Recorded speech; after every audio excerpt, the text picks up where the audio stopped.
తర్వాత ధాన్యం కొనుగోళ్లపై ఉద్యమాలు ఆందోళన నిర్వహించాలని టీఆర్ఎస్ నిర్ణయించింది. తెలంగాణ భవన్లో టీఆర్ఎస్ విస్తృత స్థాయి సమావేశం ముగిసింది.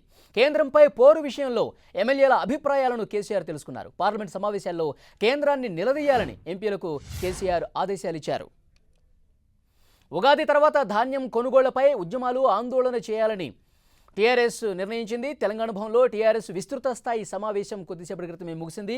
కేంద్రంపై పోరు విషయంలో ఎమ్మెల్యేల అభిప్రాయాలను కూడా సీఎం కేసీఆర్ తెలుసుకున్నారు. పార్లమెంట్ సమావేశాల్లో కేంద్రాన్ని నిలదీయాలని ఎంపీలకు కేసీఆర్ ఆదేశాలు ఇచ్చారు.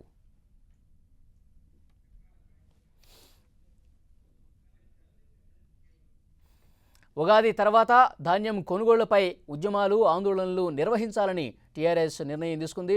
తెలంగాణ భవన్లో టీఆర్ఎస్ విస్తృత స్థాయి సమావేశం ముగిసింది. కేంద్రంపై పోరు విషయంలో ఎమ్మెల్యేల అభిప్రాయాలను కూడా కేసీఆర్ తెలుసుకున్నారు. పార్లమెంటు సమావేశాల్లో కేంద్రాన్ని నిలదీయాలని ఎంపీలకు సీఎం కేసీఆర్ ఆదేశాలు ఇచ్చారు. ధాన్యం కొనుగోలుకు సంబంధించి ఈ యాసంగిలో ధాన్యం మొత్తాన్ని కేంద్రమే కొనుగోలు చేయాలని డిమాండ్ చేస్తూ పార్లమెంట్లో కూడా ఎంపీలు తీవ్రస్థాయిలో నిరసన తెలపాలంటూ ముఖ్యమంత్రి కేసీఆర్ ఎంపీలకు ఆదేశాలు ఇచ్చారు. అలాగే జిల్లాలో క్షేత్రస్థాయిలో కూడా పోరాటం చేయాలి. ఎమ్మెల్యేలు, ఎమ్మెల్సీలు అలాగే పార్టీకి సంబంధించిన క్యాడర్ అంతా కూడా తెలంగాణ వ్యాప్తంగా నిరసనలలో ఉధృతం చేయాలి, బీజేపీ మీద పోరును ఉధృతం చేయాలన్నట్టుగా ఇవాళ సమావేశంలో ముఖ్యమంత్రి కేసీఆర్ క్యాడర్కు దిశానిర్దేశం చేశారు. మరి కాసేపట్లో ముఖ్యమంత్రి కేసీఆర్ ప్రెస్ మీట్లో మాట్లాడబోతున్నారు. ఉగాది తర్వాత ధాన్యం కొనుగోళ్లకు సంబంధించి ఉద్యమాలు మరింత తీవ్రతరం చేయాలని క్యాడర్కు స్పష్టంగా ఆదేశాలు ఇచ్చినట్టుగా తెలుస్తోంది. మనం తెలంగాణ భవన్ నుంచి లైవ్లో చూస్తున్నాం. మరి కాసేపట్లోనే ముఖ్యమంత్రి మాట్లాడబోతున్నారు. ఇవాళ విస్తృత సమావేశానికి సంబంధించి పూర్తి వివరాలు, అలాగే ఇక ముందు కేంద్రంపై పోరాటం ఏ విధంగా ఉండబోతుంది, యాసంగిలో ధాన్యం కొనుగోళ్లకు సంబంధించి కేంద్ర వైఖరికి నిరసనగా ఎలా ముందుకెళ్లాలి, తర్వాత ఢిల్లీలో కేంద్ర మంత్రులతో అలాగే కుదిరితే ప్రధాని మోదీతో కూడా భేటీ అయ్యి తెలంగాణ వాదనను, ధాన్యం కొనుగోళ్లకు సంబంధించి పూర్తి స్థాయిలో డిమాండ్ను కేంద్రం ముందు పెట్టే యోచనలో ముఖ్యమంత్రి కేసీఆర్ ఉన్నారు. అలాగే కేంద్రం వినిపించుకోని పక్షంలో తెలంగాణ రాష్ట్ర వ్యాప్తంగా కేడర్కు ఇవాళ దిశానిర్దేశం చేశారు. వరి ధాన్యం కొనుగోలు చేయని పక్షంలో ఉద్యమం ఏ విధంగా ఉండాలి, పోరాట ప్రణాళిక ఏ విధంగా ఉండాలి, విషయాలన్నిటికీ సంబంధించి ఇవాళ ముఖ్యమంత్రి కేసీఆర్ తన కేడర్కు పూర్తి స్థాయిలో దిశానిర్దేశం చేశారు. ఆ వివరాలని మరి కాసేపట్లో ముఖ్యమంత్రి మీడియాకు తెలబోతున్నారు. మనం లైవ్లో ప్రస్తుతం చూస్తున్నాం. టీఆర్ఎస్ విస్తృత స్థాయి సమావేశం కొద్దిసేపటి క్రితమే ముగిసింది. మరి కాసేపట్లో ముఖ్యమంత్రి మాట్లాడబోతున్నారు. కేంద్రంపై పోరు విషయంలో ఎమ్మెల్యేల అభిప్రాయాలు కూడా ఈ సమావేశంలో ముఖ్యమంత్రి తీసుకున్నట్టుగా తెలుస్తోంది. ముఖ్యంగా పార్లమెంట్ సమావేశాల్లో కేంద్రం ఏ విధంగా నిలదీయాలి, ఎంపీలు పార్లమెంట్లో ఎలా వ్యవహరించాలి, తెలంగాణకు సంబంధించినటువంటి ఏవైతే సమస్యలు ఉన్నాయో వాటి ప్రస్తావన పూర్తి స్థాయిలో కేంద్రాన్ని నిలదీసే విధంగా ఎంపీలు పోరాటం చేయాలని దిశానిర్దేశం చేశారు. అలాగే తెలంగాణ రాష్ట్ర వ్యాప్తంగా అన్ని జిల్లాల్లో, మండల కేంద్రాల్లో క్షేత్రస్థాయిలో పోరాటం ఏ రకంగా ఉండాలన్న విషయానికి సంబంధించి కూడా కేడర్కు పూర్తి స్థాయిలో దిశానిర్దేశం చేశారు ముఖ్యమంత్రి కేసీఆర్. ముఖ్యంగా యాసంగిలో వరి ధాన్యం కొనుగోలుకు సంబంధించి కేంద్రం సరిగా వినకపోయినా, కేంద్రం ఈ వరిధాన్యం కొనుగోలుకు సంబంధించి పట్టించుకోకపోయినా తమ పోరాటాన్ని తీవ్రస్థాయిలో తీసుకెళ్లాలని ఎమ్మెల్యేలకు, ఎంపీలకు అలాగే ఎమ్మెల్సీలకు, కింది స్థాయిలో ఉన్నటువంటి కేడర్కు అందరూ కూడా పోరాటం చేయాల్సిందిగా ఈ సమావేశంలో ఆదేశాలు ఇచ్చినట్టుగా తెలుస్తోంది. కొద్దిసేపటి క్రితమే విస్తృత స్థాయి సమావేశం ముగిసింది. తెలంగాణ భవన్లో మరి కాసేపట్లోనే ముఖ్యమంత్రి మాట్లాడుతున్నారు. మనం తెలంగాణ భవన్ నుంచి లైవ్లో చూస్తున్నాం.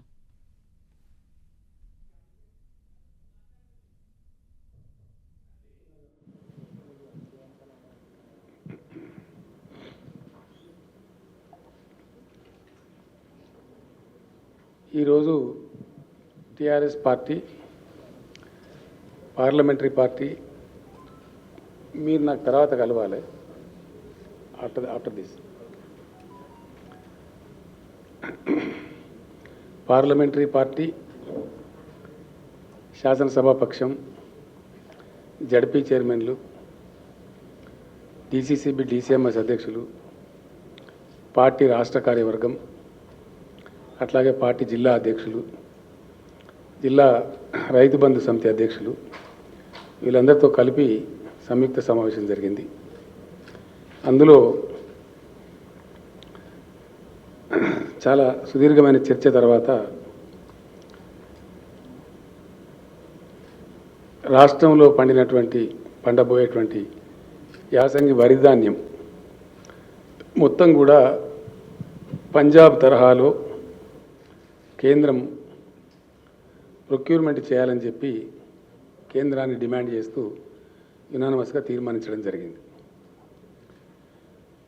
మొదటి దశలో రేపు మంత్రుల బృందం, పార్లమెంటు సభ్యుల బృందం ఢిల్లీకి వెళ్తున్నారు.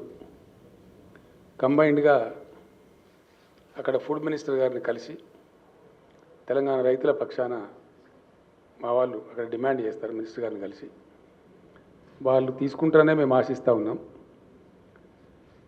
కేంద్రం ఇచ్చిన సూచన మేరకు, ఇక్కడ మా వ్యవసాయ మంత్రి గారు చేసిన సూచనల మేరకు కూడా గత యాసంగిలో వాస్తవానికి 54-55 లక్షల ఎకరాలలో వరి పంట ఉంటే ఈసారి ఒక 20 లక్షలు తగ్గించగలిగినాం. అది 35 లక్షలకే వచ్చింది. ఈ 35 లక్షలలో కూడా మాకుండే సమాచారాన్ని బట్టి ఒక 3 లక్షలు సీడ్ కోసం ఉత్పత్తి చేశారు రైతులు. మరొక 2-2.5 లక్షలు ఇంచుమించుగా వాళ్ళ సొంత భోజనం కోసం రైతులు వాడుకుంటారు. వాళ్ళ పంట వాళ్ళే తింటారు కాబట్టి వాడుకుంటారు. అంటే నెట్ 30 లక్షల ఎకరాలది వరి అమ్మాల్సినటువంటి అవసరం ఏర్పడుతుంది. చాలా తగ్గింది. గతంకి ఇప్పటికి పోలిస్తే ఇంచుమించు 25 లక్షల ఎకరాలలో పంట మార్పిడి కింద తగ్గించగలిగినాం. అయినప్పటికీ కొన్ని వందరు పొలాలు, కొన్ని ఇతర కాబట్టి దీన్ని తీసుకోవాల్సిన బాధ్యత ప్రభుత్వం మీదనే ఉంటుంది.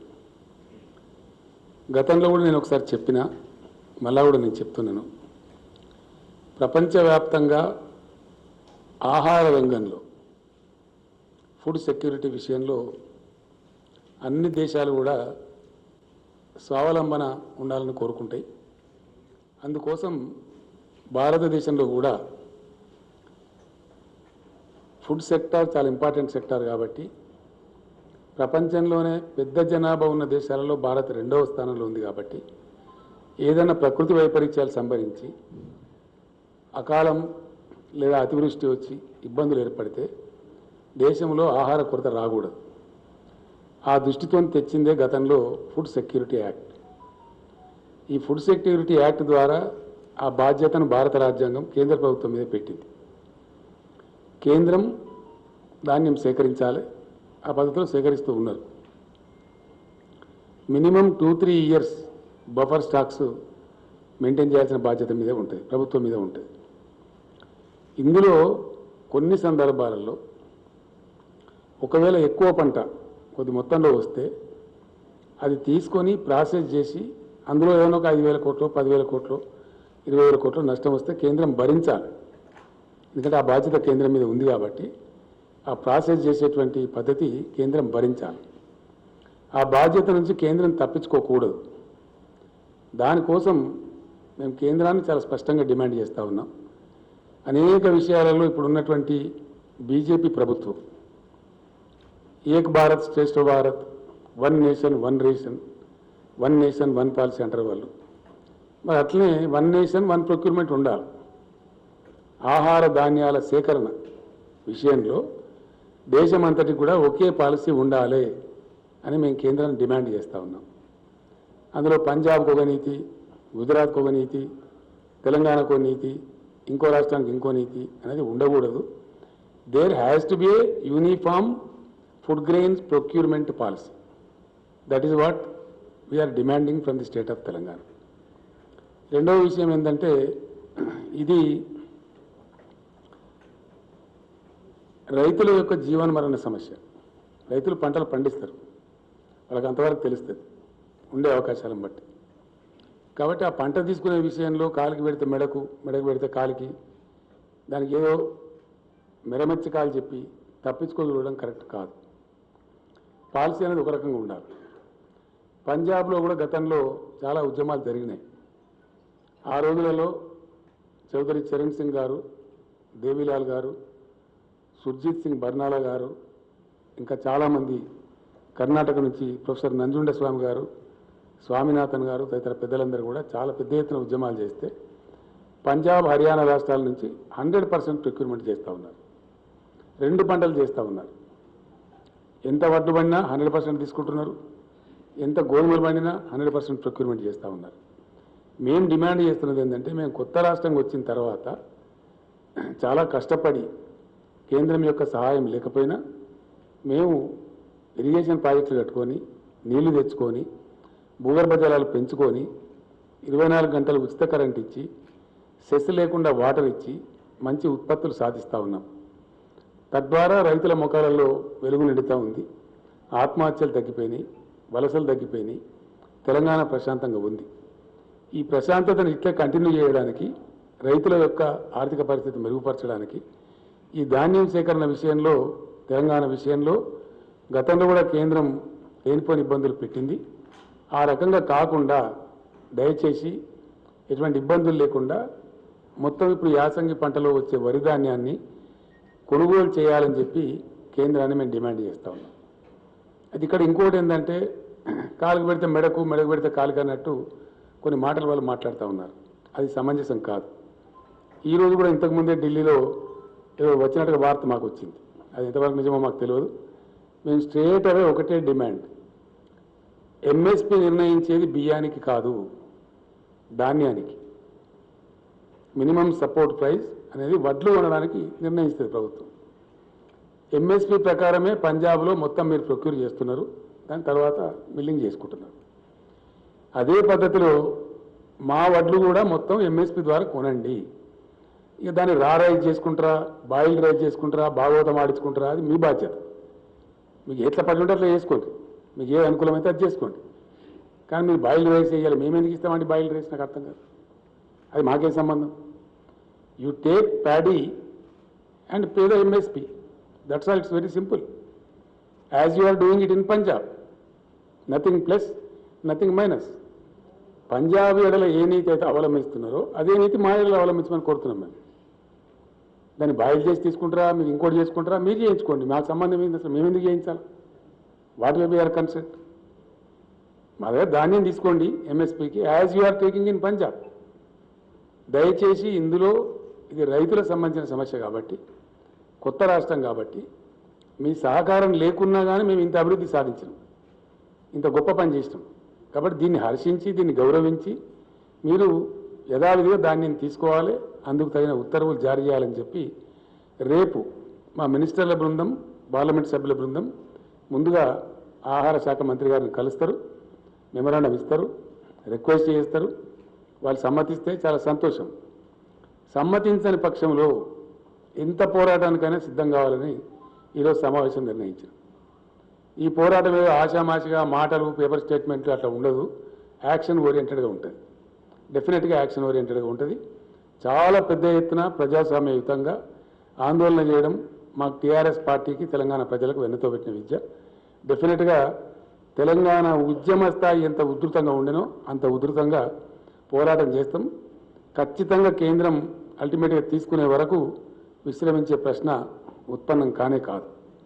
దానిలో భాగంగా రేపు గౌరవ పార్లమెంట్ సభ్యులు, మంత్రివర్యులు ఏదైతే విజ్ఞప్తి చేయబోతున్నారో అదే పద్ధతిలో తెలంగాణలోని యావత్తు గ్రామ పంచాయతీలు తీర్మానాలు చేసి పంపిస్తాం, మండల పరిషత్తులు తీర్మానం చేసి పంపిస్తాం, జిల్లా పరిషత్తులు తీర్మానం చేసి పంపిస్తాం, మున్సిపాలిటీలు, ఇతర సంస్థలు, మార్కెట్ కమిటీలలో కూడా తీర్మానాలు చేసి కూడా ప్రధానమంత్రి గారికి పంపిస్తాం. అప్పటికి వారు తీసుకుంటారని చెప్పి మేము అనుకుంటా ఉన్నాం. అట్లా కాని పక్షంలో మట్టుకు డెఫినెట్గా 100కు 100% మేము ఉద్యమిస్తాం, ఎంతకైనా సరే పోరాడతాం. గతంలో పంజాబ్ రైతులు నేర్పించినటువంటి కేంద్ర ప్రభుత్వాలు, అనేక ప్రభుత్వాలు, ఈ పార్టీ ఆ పార్టీ కాదు, చాలా పెద్ద పోరాటాల తర్వాత అక్కడ 100% ప్రొక్యూర్మెంట్ వచ్చింది. ఇక్కడ కూడా మాకు సమాంతరంగా పంజాబ్ మాదిరి 100% ప్రొక్యూర్మెంట్ ఆర్డర్ వచ్చే వరకు మేము పోరాటం చేస్తాం. దాన్ని మాత్రం వదిలిపెట్టే ప్రశ్న ఉత్పన్నం కాదు. అందులో కమ్ వాట్మే ఆ విధంగా మేము ముందుకు పోతాం. ఇది ధాన్యానికి సంబంధించినటువంటి విషయం. రెండవ విషయం ఏంటంటే, మేము హంబుల్గా ఈరోజు అప్పీల్ చేస్తూ ఉన్నాం. మా అప్పీల్ కన్సిడర్ చేస్తారని అనుకుంటా ఉన్నాం. కాదంటే ఇంకా కేంద్ర ప్రభుత్వం కర్మ, మేము చేయగలిగేది ఏం లేదు. రెండవ పాయింట్, రాజకీయంగా కూడా ఇక్కడ జరుగుతున్న పరిణామాలు బాధాకరంగా ఉన్నాయి. సమాజాన్ని డివైడ్ చేసేటువంటి ఒక విషపూరితమైనటువంటి ప్రయత్నాలు చాలా జరుగుతూ ఉన్నాయి, which is not desirable for this country. ఇప్పటికే దేశం ఒక నిర్ణయానికి వచ్చింది క్లియర్గా, చాలా క్లియర్గా. సాంకేతికంగా మేము గెలిచినామని అనుకోవచ్చు. గతంలో జరిగిన విలేకరుల సమావేశంలో కూడా నేను స్పష్టంగా చెప్పిన, ఉత్తరప్రదేశ్లో ఇప్పుడు జరిగే ఎన్నికలలో బీజేపీ బలం తగ్గుతుంది అని నేను చెప్పిన. గతంలో 312 ఉన్నటువంటి రాష్ట్రంలో ఇప్పుడు 255 కొంత పరిమితమైంది. చాలా వరకు తగ్గినాయి సీట్లు, అక్కడ 57 సీట్లు తగ్గినాయి. ఇది దేనికి సంకేతమో బీజేపీ ఆలోచించుకోవాలి. అట్లాగే ఉత్తరాఖండ్లో కూడా గతంలో 57 సీట్లు ఉంటే ఇప్పుడు 47 సీట్లకు పోయింది. అక్కడ కూడా పరిస్థితి దిగజారింది. పంజాబ్ నుంచి అయితే రైతుల ఆక్రోశం ఏ రూపంలో వెలువడిందో అక్కడ తరిమి కొట్టేసినారు. ఈ రకంగా బీజేపీ పరిస్థితి దిగజారిపోతూ ఉంది. ఇది స్పష్టమైనటువంటి పరిస్థితి కనపడతా ఉంది. అదే పద్ధతులలో చాలా క్లియర్గా దేశం ఒక నిర్ణయానికి వచ్చింది. ఎందుకంటే 8 సంవత్సరాలు గడిచిపోయింది భారతీయ జనతా పార్టీ ప్రభుత్వం వచ్చి. ఏదైనా మంచి పని చేయాలంటే, దేశానికి ఏదైనా కొత్తగా ఏర్పాటు చేయాలంటే, నవీన పద్ధతిలో అద్భుతమైన ఆవిష్కరణలు జరగాలంటే 8 సంవత్సరాలు చాలా ఎక్కువ సమయం, ఆల్మోస్ట్ 80% టైం 2 టర్మ్స్లో. ఇంకా అయిపోయింది, వీళ్ళు ఏమి చెయ్యరనేది తెలిపోయింది. వీళ్ళు ఎందుకంటే ఒక్కటి కొత్త ప్రాజెక్టు కట్టలేదు దేశంలో, ఒక కొత్త ఫ్యాక్టరీ పెట్టలే. It's a hard fact. No country is coming to a decision that this batch should go. ఈ దేశం బాగుపడాలంటే, కొత్తదనం రావాలంటే, దేశం అభివృద్ధి పదంలో ముందుకు పోవాలంటే ఈ ప్రభుత్వం పోవాలని ఒక నిర్ణయానికి వచ్చింది. ఆ రకంగా దేశంలో ఫలితాలు కూడా కనపడతా ఉన్నాయి. ఎందుకంటే వీళ్ళు చేసింది ఏమి లేదని తెలిసిపోయింది. నేను మొన్న అసెంబ్లీలో కూడా చెప్పడం జరిగింది, యూపీఏ గవర్నమెంట్ బాగలేదని తీసేసి బీజేపీ పార్టీకి అధికారం ఇస్తే అంతకన్నా అధ్వానమైన పరిస్థితులు ఇప్పుడు దాపరించినాయి. ఆ రోజు ఉన్నదానికంటే పరిస్థితులు అన్ని రంగాలలో దిగజారిపోయింది. ఒకటి రంగం 2 రంగాలు కాదు. జీడిపి 8% గ్రోత్ ఉన్నటువంటిది ఆ రోజు యూపీఏలో ఇప్పుడు 9%కో 10%కో పోవాల్సింది 6% పడిపోయింది. అన్ఎంప్లాయ్మెంట్ రేటు అప్పుడు 5.2 4.7 ఆ ప్రాంతంలో ఉంటే ఇప్పుడు 7.4కు పోయింది. డిసెంబర్ 2020కి అది 9.3కి పోయిందని చెప్పి రిపోర్ట్స్ చెప్తా ఉన్నాయి, కేంద్రం లెక్కలు చెప్తా ఉన్నాయి. అంటే నిరుద్యోగిత రేటు బాగా పెరిగిపోయింది. అట్లనే ఈ ప్రభుత్వం కూడా తన పనితనం చూపెట్టింది. ఎందుకంటే 2-3 విషయాలు మనకు స్పష్టంగా కనపడతాయి. మాకు ఇంతే వస్తుంది, మాకు ఇంతకన్నా ఎక్కువ రాదని వాళ్ళు బయట పెట్టుకున్నారు. ఈ 8 సంవత్సరాల పరిపాలనా కాలంలో ఇప్పుడు మేము చేయగలిగేది, మా ప్రతిభకి ఇంతే, మా వ్యుత్పత్తికి ఇంతే, మా సామర్థ్యం ఇంతే అనేది వాళ్ళు చెప్పుకున్నారు దేశానికి. వాళ్ళ ఆచరణ ద్వారానే బయటపడ్డది. ఎందుకంటే 8 సంవత్సరాల్లో కొత్త ప్రాజెక్టు కడితే మనకు తెలుస్తుంది, మనందరికి కూడా కొత్త ఫ్యాక్టరీ పెట్టినా మనందరికి తెలుస్తుంది. ఎక్కడ లేదు. అది లేకపోగా ఉన్నాయని కూడా అమ్మేసే పరిస్థితి కూడా మనం చూస్తూ ఉన్నాం. ప్రభుత్వ రంగ సంస్థలన్నీ కూడా చాలా చౌకగా, కారు చౌకగా తమ దాబదారులకు కట్టబడుతున్నటువంటి మాట వస్తూ ఉంది. రెండోది ఏమైపోయింది, పాపులర్లీ ప్రజలకు 2 విషయాలు వచ్చినాయి కొత్త నినాదాలు. అయితే డిమానిటైజేషన్, లేకపోతే మానిటైజేషన్. అయితే డిమానిటైజేషన్ చేయాలా, లేకపోతే మానిటైజేషన్. గ్రామ పంచాయతీలు కూడా కుదవబెట్టుకోను అని చెప్పిన వీళ్ళు. మీ గ్రామాలు అభివృద్ధి చేసుకోవాలంటే గ్రామ పంచాయతీలు కూడా మానిటైజేషన్ చేసుకోండి. పంచాయతీరాజ్ అసెట్స్, ఊళ్ళలో ఉన్న ఆస్తులు కూడా మానిటైజ్ చేసుకోమన్నారు. ఆ విధంగా పోతా ఉంది. ఇంకో బాధాకరమైన అంశం ఏంటంటే, దేశంలో ఏం జరుగుతుంది అనేది పరిశీలించినప్పుడు ఇది మేధావులు, ముఖ్యంగా యువత ఆలోచించాల్సిన అవసరం ఉంది. నిన్న ఈరోజు చూస్తూ ఉన్నాం. ఇప్పుడు ఫేమస్ ఒక కథ, సోషల్ మీడియా ద్వారా నాటబడుతున్న విష ప్రచారం, అవాంఛనీయమైనటువంటి, అనారోగ్యమైనటువంటి, ఏ రకంగా కూడా ఆహ్వానించతగనటువంటి ఒక దుష్పరిణామాలు వస్తూ ఉన్నాయి. కాశ్మీర్ ఫైల్స్ ఇప్పుడు ఒక నినాదం. ఏదైనా ప్రోగ్రెసివ్ గవర్నమెంట్ ఉంటే irrigation files, industrial files, economic files, files ఉంటాయి. ఈ కాశ్మీర్ ఫైల్స్ ఏంటండి నాకు అర్థం కాదు. ఇదో దిక్కుమాలిన వ్యవహారం.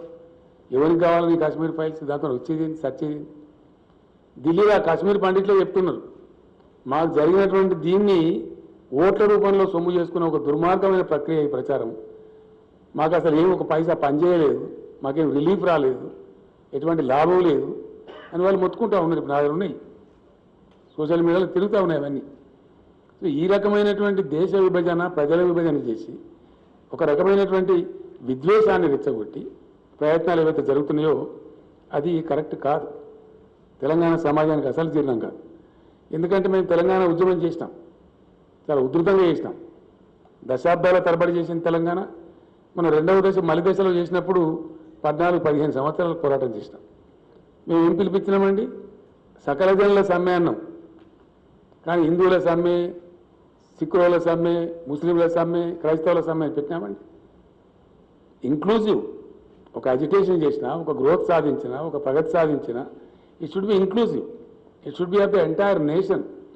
ప్రభుత్వం గట్ల మాట్లాడాలి. కానీ దౌర్భాగ్యం ఏంటంటే బీజేపీ పాలిత రాష్ట్రాలలో, అనేక రాష్ట్రాలలో సెలవులు ఇచ్చి ప్రభుత్వ ఉద్యోగస్తులను కాశ్మీర్ ఫైల్ సినిమా చూడమని చెప్తున్నారు. ఎటు పోతుందండి దేశం? ఏం దిక్కుమాలిన ప్రచారం ఇది? ఇదేం విభజన రాజకీయం? దీని పర్యవసానం ఏంది? ఎక్కడ తీసుకెళ్తారు ఈ దేశాన్ని? అనేక దశాబ్దాల తరబడి అనేక ప్రభుత్వాలు కొనసాగించినటువంటి కృషి వల్ల ఒక వాతావరణం నిర్మాణం అయితే ఇలా భారతదేశంలో ఐటీ రంగంలో అది అంతర్జాతీయ స్థాయి విపిని. ఐటీ రంగం అనేది ఇండియా నుంచి దాదాపు 5 లక్షల కోట్ల పైచలకు సాఫ్ట్వేర్ ఎక్స్పోర్ట్ అవుతా ఉంది. బెంగళూరు, హైదరాబాద్, పూణే తదితర ఏరియాలను కలుపుకుంటే ఎక్కడికి పోతే రేపు పొద్దున ఇది? ఈ విభజన రాజకీయాలు పెట్టి, విద్వేషాలు పెట్టి సమాజాన్ని విచ్చలవిడి ప్రయత్నాలు చేస్తే ఏం జరుగుతుంది? రేపు పొద్దున వాతావరణ కాలుష్యం ఏర్పడితే ఎవరు దానికి బాధ్యతలు వహిస్తారు రేపు పొద్దున? కాబట్టి డెఫినెట్లీ 100%. ఇంకోటి, ప్రభుత్వ అసమర్థత అనేక రూపాలలో బహుముఖీనంగా బయటపడ్డది. కరోనా వస్తే దాన్ని ట్యాకిల్ చేయడంలో చాలా ఘోరంగా విఫలమైంది కేంద్ర ప్రభుత్వం, చాలా ఘోరంగా. స్వాతంత్రానంతరం దేశ జనాభా కోట్లాది ప్రజలు పుట్ట చేత పట్టుకుని అన్నమా రామచంద్రాన్ని కూలి చేసుకునే ప్రజలను, కోట్ల మందిని నేషనల్ హైవేస్ మీద చిన్న చిన్న పిల్లా పాపలను సంకలేసుకొని వేల కిలోమీటర్లు నడిపించిన ఘనత ఈ పార్టీ ప్రభుత్వానికి. So it was the biggest trauma faced by the polity of the nation. It's very tragic. చాలా దౌర్భాగ్యం దిక్కుదోచినటువంటి దాన్ని ఏదో మసిబూసి మారేడుగా చేసి దానికి ఏదో స్టోరీలు చెప్తారు. కనీసం రైళ్ళన్న వేయండి, ఎక్కడో అక్కడ వెళ్ళిపోతారంటే వాళ్ళ టికెట్ కూడా మీరు పెట్టుకోమని రాష్ట్ర ప్రభుత్వానికి తోసింది తప్ప ఏలే బాధ్యత ఉన్నట్టు కనిపించదు ఎక్కడ కూడా. ఇటువంటి చర్యలు అద్భుతమైనటువంటి మనందరం కూడా గంగాజలం అని ఎంతో ప్రేమతోని ఎంతో పవిత్రంగా భావించే గంగానదిలో కూడా వందల వేల శవాలు తేలేటట్టు చేసినటువంటి ప్రభుత్వం ఈ ప్రభుత్వం. It's a fact. దీన్ని దాసలేరు. ఎన్ని ప్రయత్నాలు చేసినా, ఎన్ని మెరమెచ్చకాలు చెప్పినా, ఎన్ని ఉల్టా పాటలు మాట్లాడినా ఇవి దాసలేరు కదా. ఇవన్నీ వాస్తవాలు. ఇట్లా ఎంతవరకు వచ్చింది ఇది? నిన్నగాక మొన్న ఉక్రెయిన్ పరిణామాలు, రష్యా ఉక్రెయిన్ యుద్ధం. ఒక 20,000 మంది పిల్లలుంటే వాళ్ళని తేలే. ఎంబసీని షిఫ్ట్ చేసినారు నెల ముందు, కానీ పిల్లల్ని షిఫ్ట్ చేయలే, అలర్ట్ చేయలే. తద్వారా సంభవించినటువంటి ఘోరం బాధ, చాలా పెద్ద మానసిక వ్యధ ఆ విద్యార్థుల తల్లిదండ్రులు అనుభవించారు. మొన్న మేము చెప్పినాం అసెంబ్లీలో, వాళ్ళ చదువులు పోవద్దు, మేము ముందుకు వస్తాం. మా తర్వాత బెంగాల్ గవర్నమెంట్ కూడా ప్రకటించింది. కానీ కేంద్రం నుంచి ఉలుకు లేదు, పలుకు లేదు. ఇది రెస్పాన్స్ కేంద్ర ప్రభుత్వం. అంటే ఇట్లా ఏ రకంగా చూసినా మాకు ఎంతసేపు కాశ్మీర్ ఫైల్స్, విద్వేషాలు ప్రవేశపెట్టడం, సమాధానం విడదీయడం మాకు ఇంతే సాధన అవుతుందని చెప్పగా చెప్తున్నారు. మాకు ఇక అభివృద్ధి లేదు, ప్రగతి లేదు, ప్రాజెక్టు లేదు, ఏమీ లేదు. జీడిపి పెంచేది లేదు, దేశం యొక్క ఆర్థిక అభివృద్ధి లేదు, జస్ట్ నథింగ్. అన్ని ఇండెక్స్లలో చాలా భయంకరమైనటువంటి ఇండెక్స్. నిన్నగాక మొన్నటి అది వచ్చింది హ్యాపీనెస్ ఇండెక్స్ అని. దానిలో 139వ ర్యాంక్ భారతదేశం. 149 దేశాల ర్యాంక్ తీస్తే అవర్ పొజిషన్ ఇది 139. మేము అంటే ఇంకో రకంగా ఉంటుంది. కానీ గొప్ప పరువు నష్టం కేసు ఏంటంటే మన పక్కన ఉన్న భూటాన్ కంటే తక్కువ ఉంటుందా మన పరిస్థితి? నేపాల్ కంటే తక్కువ ఉంటుందా? పాకిస్తాన్, బంగ్లాదేశ్, శ్రీలంక కంటే కూడా మన పరిస్థితి తక్కువ ఉంటుందా? స్పష్టంగా కనపడుతుంది. ఇవన్నీ ఇండెక్స్లు మేము చెప్తలేము. ఇంటర్నేషనల్ బెంచ్ మార్క్స్లో ఎప్పటి నుంచో దశాబ్దాల నుంచి వరల్డ్ బ్యాంక్ కావచ్చు, ఇంకోలు కావచ్చు చేస్తూ ఉన్నారు. యూత్ అన్ఎంప్లాయ్మెంట్ ఇండెక్స్లో లాస్ట్ బట్ 1 ర్యాంక్లో ఉన్నాం మనం. 20.84 ర్యాంక్లో ఉన్నది మనం. సిరియా కంటే కూడా అధ్వానమైన పరిస్థితిలో 23.01 ర్యాంక్. ఇంత ఘోరమైనటువంటి పరిస్థితి. ప్రజాస్వామ్య విలువల పరిరక్షణలో కానీ, హ్యూమన్ డెవలప్మెంట్ ఇండెక్స్లో కానీ, హంగర్ ఇండెక్స్లో కానీ ఏ రకంగా చూసినా కూడా అన్నిట్లలో కూడా దేశం పురోగమనంలో ఉంది, తిరోగమనంలో లేదు. కాబట్టి రాజకీయంగా కూడా ఈరోజు మేము తీర్మానం చేసినాం, ఈ పార్టీ తీసుకొచ్చేటువంటి దుర్మార్గమైన విధానాలను, ఈ కశ్మీర్ ఫైల్స్ అనే ఫిలాసఫీని దీన్నంతా కూడా తిప్పికొట్టాలి, ప్రజలను ఎప్పటికప్పుడు చైతన్యవంతం చేయాలి. అవసరమైతే బ్రహ్మాండమైనటువంటి పద్ధతులలో దీని వ్యతిరేక ఉద్యమాలు కూడా నిర్వహించాలని చెప్పి కూడా ఈరోజు అనుకున్నాం. డెఫినెట్గా ఒక తీర్మానం ఏంటంటే స్పష్టంగా ప్రజలకు చెప్పాల్సిన బాధ్యత మా మీద ఉంటుంది. కాబట్టి 100కు 100% మా వల్ల కాదు, మా వల్ల ఇదే అవుతుంది, మాతో ఇదే కశ్మీర్ ఫైల్స్ లాంటి వ్యవహారమే అవుతుంది, ప్రతిసారి ఒకటి తీసుకొచ్చి పెడతాం, ఒకసారి కశ్మీర్ ఫైల్స్, ఒకసారి అదేంది పుల్వామా, ఒకసారి గొల్వామా, ఇవి తప్ప ఓ ప్రాజెక్టు, ఓ నది, ఓ కరెంటు, ఓ 10,000 కోట్లతో ఒక ఉద్యోగమో, ఒక పరిశ్రమనో, భారీ పరిశ్రమ ఏమి లేదు, ఆ ప్రసక్తే లేదు, ఆ ముచ్చటనే లేదు. ఒక్క మాట కూడా కంప్లీట్ వాగ్దాన భంగం, కంప్లీట్. వాళ్ళు చెప్పింది ఏ ఒక్క వాగ్దానం కూడా నెరవేరలేదు. అంతా చునావ్ కా జుమ్లా, పక్కా చునావీ జుమ్లా. ఏ ఒక్కటి కూడా 2 కోట్ల ఉద్యోగం ఇస్తామన్నారు, లేదు. 15 లక్షల ఖాళీలను ఇప్పుడు దేశంలో, అవి నింపాలి, మేము డిమాండ్ చేస్తూ ఉన్నాం కేంద్ర ప్రభుత్వాన్ని. వాటి మీద కూడా మేము ధర్నాలు చేస్తాం. అదేవిధంగా అనేక ఇష్యూలు తెలంగాణ నుంచి, ధాన్యం కానీ అయిపోదు. ఈరోజు సభలో చాలా చర్చ జరిగింది. మాది ప్రత్యేకమైన పరిస్థితి, ఎందుకంటే రిజర్వేషన్ల వ్యవహారం ఉంది దేశంలో, బాధ్యతను చెప్పవలసి వస్తుంది. రిజర్వేషన్ల వ్యవహారంలో యాక్చువల్లీ 50% కన్నా ఎక్కువ ఉండద్దు అని రాజ్యాంగం లెక్క లేదు. కానీ సుప్రీంకోర్టు ఒక జడ్జిమెంట్ ఇచ్చింది. ఆ జడ్జిమెంటు పూర్తి స్థాయిలో ఇంప్లిమెంట్ అవుతుందా దేశంలో? అయితే లేదు. తమిళనాడులో 69% ఇస్తారు, ఇంకో రాష్ట్రంలో ఇంకో % ఇస్తారు, మన దగ్గర 50% దాటద్దు అంటారు. కానీ నేను అడిగినాం, ప్రధానమంత్రి కూడా మేము అడిగినాం ఎక్కడ పద్ధతి అని చెప్పి. సుప్రీంకోర్టు ఇచ్చిన జడ్జిమెంట్లో వాళ్ళకు వెసులుబాటు ఇచ్చారు. ఏదైనా ప్రాంతంలో, దేశంలో, ఏదైనా రాష్ట్రంలో ప్రత్యేక పరిస్థితి సంభవిస్తే అప్పుడు ప్రభుత్వాలు పెంచుకోవచ్చు, 50% అధిగమించవచ్చు అని చెప్పారు. దాన్ని మొత్తం మేము కంప్లీట్గా కమిషన్ ఏర్పాటు చేసి, రిపోర్ట్ తెప్పించి, అధ్యయనం చేసి, సమగ్రంగా పంపించినాం. శాసనసభ ఏకగ్రీవ తీర్మానం చేసి పంపించినాం. గిరిజన రిజర్వేషన్లు మేము ఆంధ్రప్రదేశ్లో ఉన్నప్పుడు పల్చబడ్డాం, మేము 6%గానే పరిగణించబడ్డాం. ఇవాళ మా పర్సెంటేజ్ పెరిగిపోయింది తెలంగాణ సెపరేట్ స్టేట్ కావడం వల్ల. కాబట్టి దాన్ని 10% పెట్టుకుంటామని చెప్పి పంపించినాం. ఈ రోజు వరకు కూడా దాని మీద ఉలుకు లేదు, పలుకు లేదు, ఏదో కాగితం రాసి తప్పించుకునేటువంటి పరిస్థితి, ఇట్లా ఉన్నటువంటి పరిస్థితి. అట్లనే అనేక విషయాలలో ఎస్సీ వర్గీకరణ మా రాష్ట్రంలో పెద్ద ఉద్యమాలు జరిగినాయి. మా శాసనసభ ఇక్కడి నుంచి యునానిమస్గా, అక్కడ 2 కులాలు ఉన్నప్పటికీ మేము అందరినీ కన్విన్స్ చేసి యునానిమస్ తీర్మానం చేసి పంపించినాం. ఎవరికి వచ్చే పర్సెంటేజ్ వాళ్ళకి వస్తుంది, వాళ్ళకి జనాభాను బట్టి ఎందుకు పెండింగ్ పెట్టాలని ప్రజలు కోరుతున్నారని చెప్పి పంపిస్తే దాని మీద కూడా ఈరోజు వరకు అతిగతి లేనటువంటి పరిస్థితి. అట్లనే బీసీల కులగణన చేయమని అడిగినాం. ఎవరికి ఏమి నష్టం ఉన్నదండి? ఎవరు ఎంతమంది ఉన్నదో తెలిస్తే వాళ్ళ పని వాళ్ళు చేసుకుంటారు, దానిలో ఇబ్బంది ఏమున్నది? దాన్ని కూడా పట్టించుకున్న పాపాన కేంద్ర ప్రభుత్వం కనపడతలేదు. ఈ విధంగా ఊరికే మాటలు, ఒక రకమైనటువంటి భేదభావాలు సృష్టించి, ఉద్వేగాలు రెచ్చగొట్టి, విద్వేషాలు రెచ్చగొట్టి, ప్రజలను ఒక రకమైనటువంటి ఉద్వేగాలకు లోను చేసి ఆ ఉద్వేగాలను రాజకీయంగా సొమ్ము చేసుకునే ఒక దుర్మార్గమైన క్రీడ ఈ దేశంలో జరుగుతూ ఉంది. ఇది సమంజసం కాదు, సమర్థనీయం కాదు. ఏ రకంగా కూడా ప్రోగ్రెసివ్ థింకర్స్ ఆలోచించే విధానం కాదు, ఆలోచించే పద్ధతి కాదు. దీనివల్ల దేశ ప్రగతి కుంటుపడుతుంది తప్ప ఇంకా ఈ ప్రభుత్వం కొనసాగినట్టయితే 100% దేశం చాలా భయంకరమైన పరిణామాలు ఎదుర్కొంటుంది, చాలా పెద్ద నష్టానికి గురవుతుంది. కాబట్టి this government should go. Yes, we have to pack up this government back to home. ఒక ప్రగతిశీల విధానంలో పనిచేసే ప్రభుత్వం రావాల్సిన అక్కడే ఉంటుంది. అందుకోసం కూడా తప్పకుండా మేము మా ప్రయత్నాలు మేము చేయాలని చెప్పి కూడా ఈరోజు నిర్ణయం చేసుకున్నాం.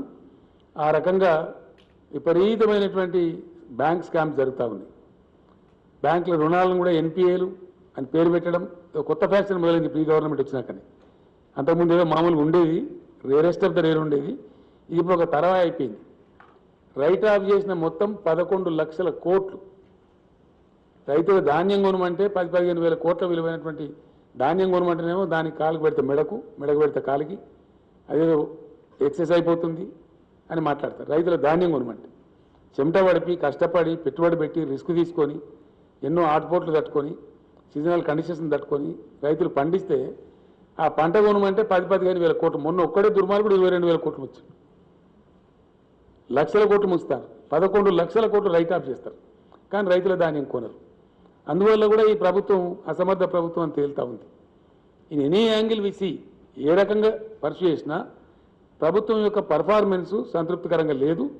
ఇదే పద్ధతిలో ఒకవేళ దేశం ముందుకు పోతే మరింత దేశం నష్టాల పాలవుతుంది.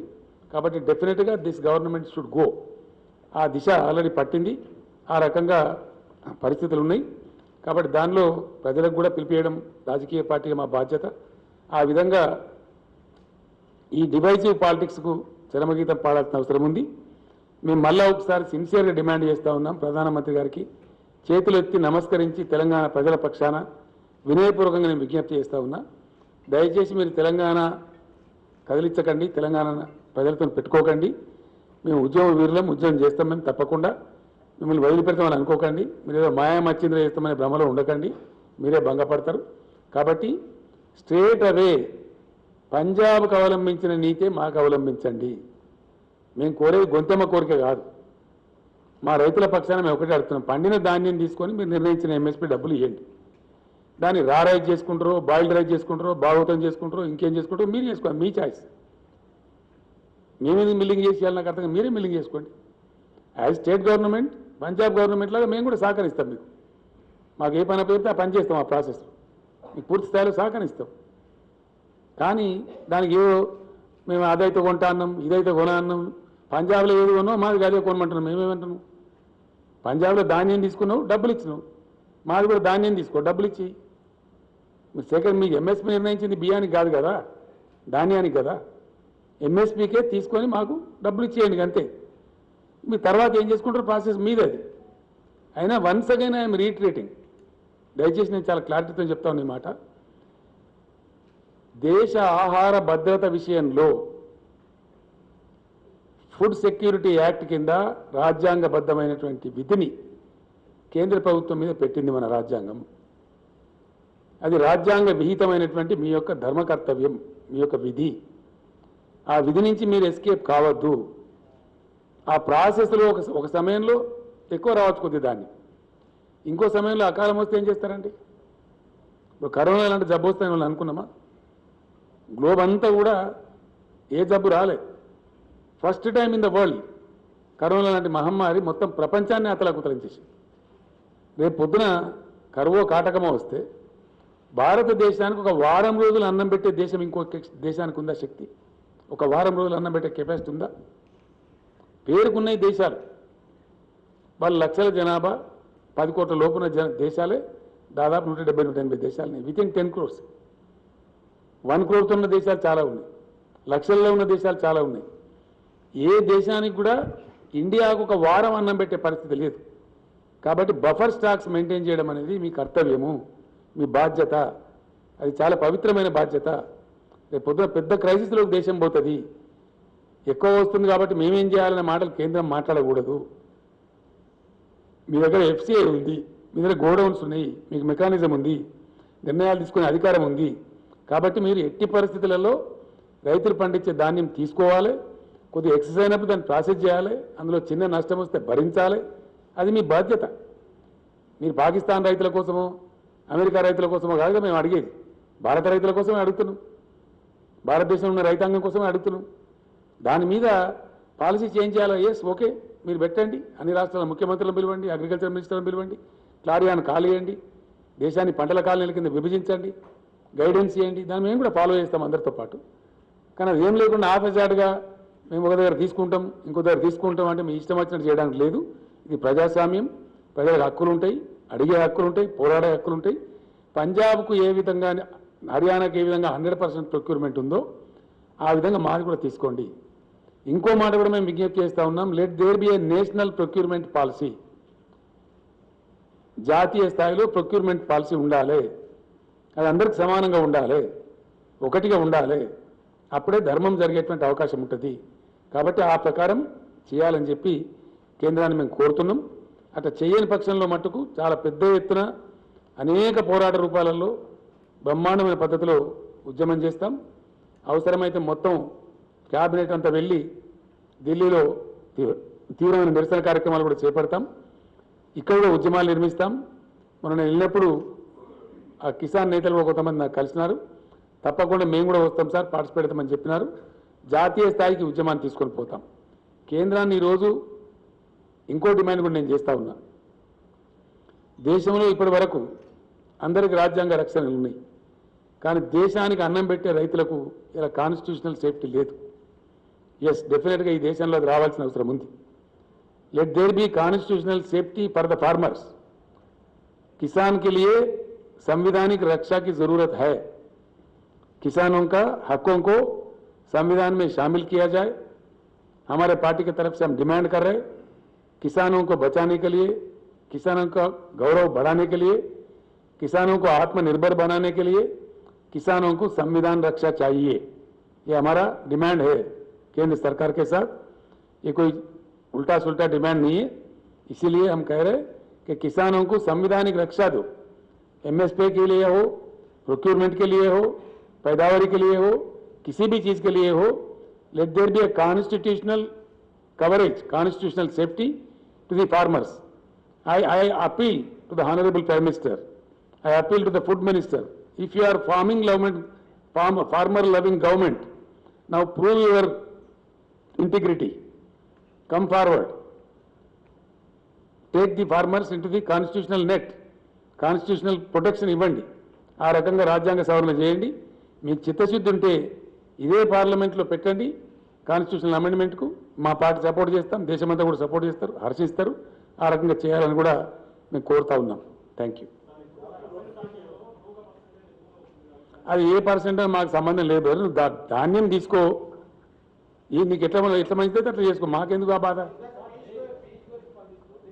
మాకు నేను ఏమంటున్నా అంటే ఒకటే మా సింపుల్ ముచ్చట, పంజాబ్లో వడ్లు కొన్నావు, మావి కూడా వడ్లు కొని డబ్బులు ఇక అంతే. ఆ బియ్యం కథ దయ్యం కథ మాకెందుకండి, మాకెందుకండి. Why do I bother for that? As you have done in Punjab, do it in Telangana, that's all.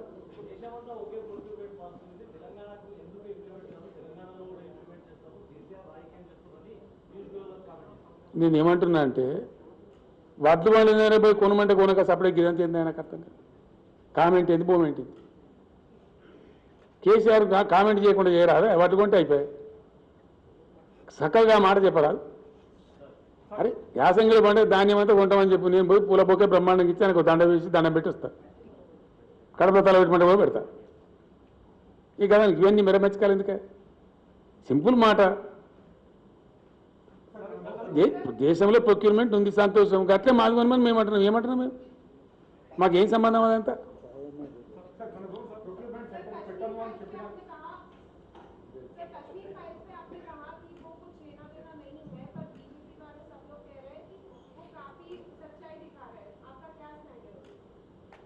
मैं समझा नहीं आपका क्वेश्चन को. बीजेपी वाले और सारे बीजेपी पार्टी, चाहे वो सेंट्रल गवर्नमेंट हो या फिर स्टेट में बीजेपी हो, वो सारे लोग कश्मीर फाइल्स मूवी को सपोर्ट कर रहे हैं. आपने कहा उसका कोई हम भी सपोर्ट कर रहे हैं. हम उसको उल्टा नहीं बोल रहे. बात यह है कि कुछ करो उनके लिए ना, वो कश्मीर पंडिट्स के लिए जो दिल्ली में पड़े हुए हैं. खाली मीठी मीठी बातें क्यों बोलते हो? What is your priority? Hindu धर्म को बेच के आप वोट कमाने का चक्कर चला रहे हो, इसी को हम काट रहे हैं. हम क्या चीज काट रहे हैं? कहीं फाइल्स हो तो क्या फाइल्स होना चाहिए? ट्राइबल के फाइल्स के बारे में सोचो, इरिगेशन फाइल्स के बारे में सोचो, इकोनॉमिक फाइल्स के बारे में सोचो, जीडीपी के फाइल्स के बारे में सोचो, देश के आर्थिक उन्नति के लिए सोचो. वो फाइल्स के लिए नहीं है. खाली धर्म के नाम पे राजनीति चलना ये कहां तक सही है? 100% कर रहे, बिल्कुल वो कह रहे. इससे बढ़कर हमसे कुछ होता ही नहीं है बोल रहे. इसमें शर्माने क्या बात है, छुपाने क्या बात है? वो तो खुलेआम कह रहे. हमारे पास यही कश्मीर फाइल्स होता, पुलवामा होता, पाकिस्तान होता, हम किसी को राक्षस बताते, इसके नाम पे तुम वोट दो, यही तो कह रहे हैं ना वो लोग सुबह शाम. जो देश के हित में अच्छा नहीं है, इसमें क्या गलती है?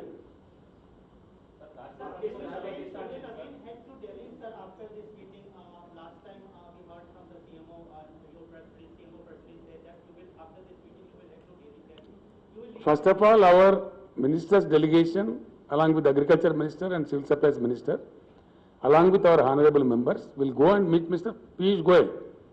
Ask him. We will see his reaction. Thereby, if need be, I will myself go to Delhi. You will seek time from the Prime Minister also. We will see. I can't say it now. We will go according to the developments. One more question, sir. In recent press conference, including this, you always talked about clean politics, inclusive politics, and developmental-based politics. But when we see in states, there are several allegations on your party MLAs and ministers, and we see that corruption is becoming mainstream here in the state. No, not at all. Who says? There are, You tell me the detail. If you cannot make a general comment like that. sir, detail being You cannot generalize, you know. If there any specific issue is there, please bring it to my notice. We will take action. BJP పోవాలంటున్నారు కేంద్రంలో, అంటే జాతీయ party మరొక జాతీయ party రెండు రాష్ట్రాలకే పరిమితమైంది. మరి ప్రాంతీయ పార్టీలతో బీజేపీ పోయేటట్టు ఆ దిశగా మీ విలేకరులతో నాదో ప్రార్థన అండి. నేను మొన్న రాంచీలో కూడా చెప్పిన. రాంచీలో కూడా ఒక విలేకరు నన్ను అడిగిండు. నేను అక్కడికి వెళ్ళి మాట్లాడిన తర్వాత విలేకరుల సమావేశం ఇట్లా జరుగుతుంటే అడిగిండ్రు. నేను ఏం చెప్తున్నా అంటే 100కు 100%. If you are interested, you please read yesterday's Deccan chronicle. ఆయన పేరేందన్నా, పవన్ వర్మ అని ఒక ఆయన ఒక ఆర్టికల్ రాసిండు. It is definitely sure that there is a void in national politics. There is a vacuum, easily understandable word is vacuum, at the national level. There is no doubt about it. దాని సందేహం ఏం లేదు, దాన్ని సిగ్గుపడేదేం లేదు. ఆ void ఏ విధంగా భర్తీ కావాలా అనేది ఒక ప్రయత్నం. బీజేపీ వ్యతిరేక ఫ్రంటా ఇది అని నన్ను రాంచీలో విలేకరు అడిగి నేను కోపం చేసిన ఆయన మీద. ఇది బీజేపీ వ్యతిరేక ఫ్రంటా, ఎల్ఏ వ్యతిరేక ఫ్రంటా, మలే వ్యతిరేక ఫ్రంటా కాదు. సారీ, భారత ప్రజల అనుకూల ఫ్రంట్, భారత ప్రజల మేలు కోరేటువంటి రాజకీయ ప్రక్రియ, రాజకీయ వ్యవస్థ రావాలని మేము కోరుతున్నాం. అది ఏ రూపంలో వస్తుంది అనేది మీరు వేచి చూడాలి. కొద్దిగా మీరు కొద్దిగా అర్జెంటుగా ఆయనతో రాసి ఆయనతో భంగపడకుండా డెఫినెట్లీ వస్తుంది. I'm telling, as KCR I'm telling, with all the tallest experience I have, with the 50 years of my political experience, I am telling, some very good alternative to all this will come. You will see it. Yes. అరే ఆగా గంట ఆగమెందుకు? నేను చెప్తున్నా, నువ్వు అరిచి పెడుతున్నావు ఎందుకు? అంత తొందర ఎందుకు పడుతుంది? అద్భుతమైనటువంటి పద్ధతిలో కొత్త జాతీయ పార్టీ రావచ్చు కదా. రాకూడదా? ఏమైనా టేకదారులు ఉన్నారా? There is a scope. So what comes let us see. ఇప్పుడు ఏం please hear me. Now the process has begun. What is happening in India? There were hopes about the UPA government. They fail in delivering. Thereby the people got upset and replaced UPA by BJP, hoping that Mr. Modi will deliver. Mr. Modi has utterly failed, and it is clear by now that we cannot deliver more than this. They made it. It is very clear before the nation. People may not tell, but I am telling. I am dare enough to say, because it is a fact. Fact always remains a fact. Fact can never be undermined. మేము ఇంతకన్నా ఇంకా మీకు delivery చేయలేము అని ఇప్పుడున్న ప్రభుత్వం తేటతెల్లంగా చెప్పింది మనకు. లాస్ట్ మీటింగ్లో నేను చెప్పిన, కొందరు గ్రహించవచ్చు, కొందరు గ్రహించకపోవచ్చు. 8 బడ్జెట్లు ప్రవేశపెట్టబడ్డాయి. ఏం జరగలేదు ఈ దేశంలో. ఏం జరిగిందంటే జరిగితే మనకు తెలియదా? మనం ప్రజలలో లేమా? మనం ఓ కరెంట్ రంగమా, నీటిపారుదల రంగమా, ఏ రంగంలో జరిగిందండి? ఆర్థిక అభివృద్ధి జరిగిందా? ఏ రంగం అభివృద్ధి జరిగిందండి? అన్ని కిందికి పోతున్నాయి, నివేదికలు చెప్తున్నాయి. ప్రజాస్వామ్య విలువలు ముఖ్యమైపోతున్నాయి, శాంతి భద్రతలు తగ్గిపోతున్నాయి, ఆకలి చావులు పెరుగుతున్నాయి, నిరుద్యోగం పెరుగుతుంది, 15 లక్షల ఖాళీలున్నాయి గవర్నమెంట్లో, అది భర్తీ చేస్తలేదు. ఇవన్నీ ఫ్యాక్ట్స్ కదా. మేము డెలివరీ చేయగలిగేది గింతే అని ప్రభుత్వం చెప్పింది. కాబట్టి మార్పు రావాల్సిన అవసరం ఉంది. దీనిలో ఏమి అరమరికలు ఇవ్వండి. It's very clear and it's democracy. అది మాట్లాడితేనే తప్ప అన్నట్టు అట్లా మాట్లాడకూడదు అన్నట్టు మాట్లాడితే ఎట్లా? తప్పకుండా ఈ దేశంలో పరివర్తన రావాల్సిన అవసరం ఉంది, భారీ పరివర్తన రావాల్సిన అవసరం ఉంది, స్ట్రక్చరల్ చేంజెస్ రావాల్సిన అవసరం ఉంది. ఎస్, డెఫినెట్గా చాలా స్ట్రక్చరల్ చేంజెస్ రావాలా.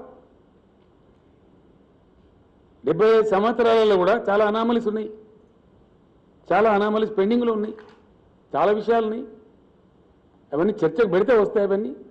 కాబట్టి ఇప్పుడు దేశం అర్థం చేసుకున్నది, UPA has miserably failed, it was replaced by BJP and BJP has more miserably failed. UPA కన్నా అధ్వానంగా ఫెయిల్ అయిపోయింది. ఫెయిల్ కావడమే కాకుండా వీళ్ళు విద్వేష రాజకీయాలు తెస్తున్నారు. యూపీఐలో అది లేకుండా అట్లీస్ట్ వీళ్ళు ఒక ద్వేషం విద్వేషం రోజు పొద్దున్న లేస్తే అది ఎన్నిక వస్తుందంటే ఒక కథ, ఒక ఉద్వేగ పరిస్థితి క్రియేట్ చేయాలి, దాన్ని ఎన్కాష్మెంట్ చేసుకోవాలి. ఏం ఉపన్యాసాలు వింటున్నామండి ఈ దేశంలో? ఏం ఎన్నికల మాట్లాడే ఉపన్యాసాలేనా? ఒక చెన్నారెడ్డి గారు మసీదు పక్కన నిలబడి పంచిండని చెప్పి చేసి మాట్లాడిందని చెప్పి 6 ఏళ్ళు బార్ చేసింది, ఆయన డిబార్ చేశారు, ఆయన సభ్యత్వం తీసేశారు మన రాష్ట్రంలో. ఈరోజు నిన్నగాక మన జరిగిన ఉత్తరప్రదేశ్లో ఏందండి, ఏమేం జరిగింది? మాకు ఓటు అయిపోతే నేను ఫలానా మతం అని పేరు పెడతాం, ఈ భాష ఉపన్యాసాలు చెప్తున్నారు. ఇది వాంఛనీయమా ఈ దేశంలో? ఈ పద్ధతేనా? ఫ్రీ విల్ ఉందా కంట్రీలో? ఉంటుందా? ఇదే పద్ధతి కొనసాగచ్చునా? It's not correct, not at all correct. చాలా దుర్మార్గపూరితమైనటువంటి ప్రచారాలు జరుగుతున్నాయి. అది ఎంతవరకు మంచిదండి? దేశాన్ని ఎక్కడ తీసుకుపోతుంది? ఎవరు మేలు కోరుతుంది నాకు అర్థం కాదు. ఎవరు మంచి జరుగుతుంది? మీ విలేకరులు మాత్రం వాంఛిస్తుందా ఈ పరిస్థితిలో ఉండాలని? హైదరాబాద్ ప్రశాంతంగా ఉండన్నా విద్వేషాలు రావన్నా? హైదరాబాద్లో పిల్లలకు ఉద్యోగ అవకాశాలు పెరగన్నా, ఉన్న ఉద్యోగాలు ఊడిపోవన్నా? హైదరాబాద్ పెట్టుబడులు వచ్చేది బంద్ కావన్నా, పెట్టుబడులు పడతా పెరగన్నా? Come on decide, that is what we are demanding. China నుంచి అనేక పరిశ్రమలు పోతున్నాయి, ఎందుకు వస్తలేవండి భారతదేశం? ఎందుకు ఆకర్షించలేకపోతున్నాం? What is the reason? లక్షల కోట్ల పెట్టుబడులు తరలిపోతా ఉన్నాయి చైనా నుంచి. Why India not able to attract? Who will answer this? ఇట్లా 1,000,000 ఉన్నాయి. నేనేమంటున్నా అంటే విలేకరు సోదరులతో ఒకటే మాట, డెఫినెట్లీ నేను మీకు చెప్పిన చాలా స్పష్టంగా ఇప్పుడు కూడా చెప్తున్నా, మాకు నీతి నిజాయితీ ఉందండి, ధైర్యం ఉంది, ఏం చెప్పినా స్పష్టంగా చెప్తాం, అరమరికలు ఉండయి, అట్లాంటి అవసరం లేదు. 100కు 100% నేను కీలక భూమిక పోషిస్తా అని చెప్పిన. జాతీయ రాజకీయాలలో బహుముఖీన పరివర్తన, స్ట్రక్చరల్ చేంజెస్తో కూడినటువంటి, మీరు రాసుకోవచ్చు, బేసిక్ స్ట్రక్చరల్ చేంజెస్తో కూడినటువంటి परिवर्तन रावाल्సిన आवश्यकता ఉంది। मैं हिंदी में भी बोलूंगा हमारे हिंदी मित्रों के लिए कि इस देश में भारी परिवर्तन आने की बहुत ही जरूरत है, इसलिए कि यूपीए सरकार से निराश होकर हम जिस ढंग से बीजेपी को जिताए हैं, उन्होंने बता चुका है उनका रंग, उनका डिलीवरी क्या है, उनका कैपेसिटी क्या है, ये देश के सामने आ चुका है। और दूसरा एक बुरा चीज आ रहा है, कश्मीर फाइल जैसे कोई भावुक बना के लोगों को धर्म को बेच के वोट कमाने का एक राजनीति साफ दिखने को मिल रहा है। हर चुनाव के दरमियान कुछ ना कुछ आ जाता है, कुछ एक तमाशा करते हैं, कुछ एक ड्रामा करते हैं, ये बात ठीक नहीं है। और दूसरा बात यह है कि भाजपा सरकार के 8 साल का सरकार में किस चीज में देश की उन्नति हुई है, किस चीज में, कोई एक चीज बताते मुझे।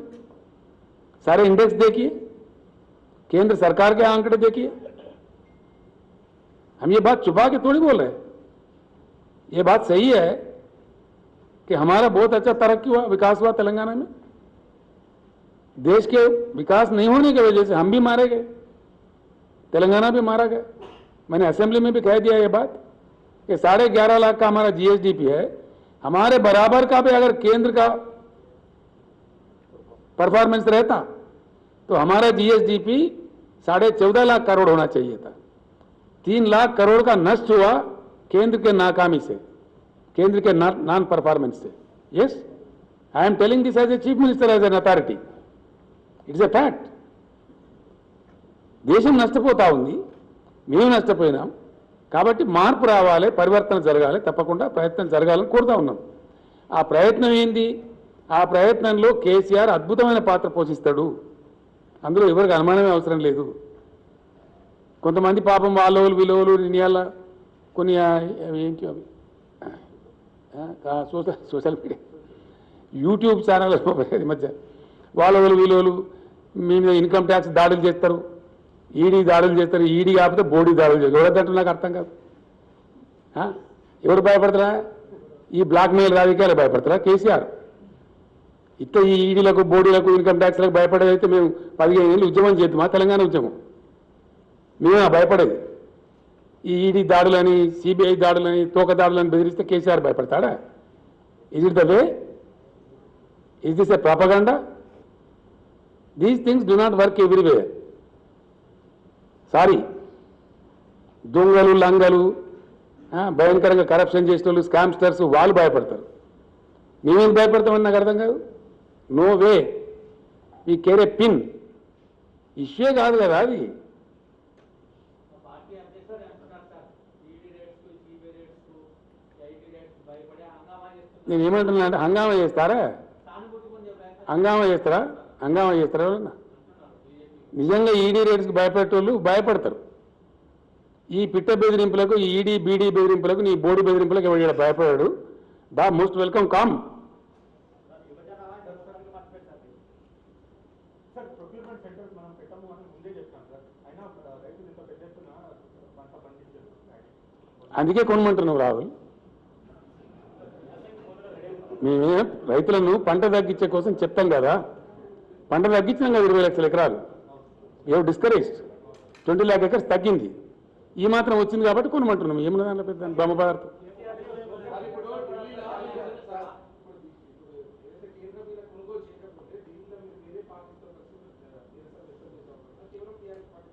మేము ఏం చేయాలన్నా ఇప్పుడు మీకు చెప్తామండి. అన్ని చెప్పినా కానీ రాష్ట్రం ఏముంది? ఏమేం చేయాలన్నా చేస్తాము. ఇండియా గేట్ దగ్గర కొంచెం వరకు వస్తాం. వడ్లు కూడా పోయామా? డెఫినెట్గా పోస్తాం. Yes please.